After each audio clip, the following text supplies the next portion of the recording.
Paano ba natin makikita yung kung ilang percent na yung ating battery ng ating phone? Para malaman mo, sundan mo lang po yung video na ito. Okay, nandito tayo ngayon sa aking phone. At dito sa taas, makita natin na yung battery natin is hindi natin alam kung ilang percent. Okay, dito, isituturo ko po sa inyo kung paano natin palalabasin kung ilang percent yung ating battery.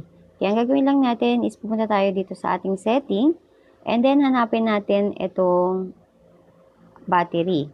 Okay, tap lang po natin itong battery and tap natin itong battery percentage. Okay, pag tinap po natin itong next to battery icon, ayan, makikita na natin dito sa may taas na lumabas na yung kung ilang percent yung ating battery.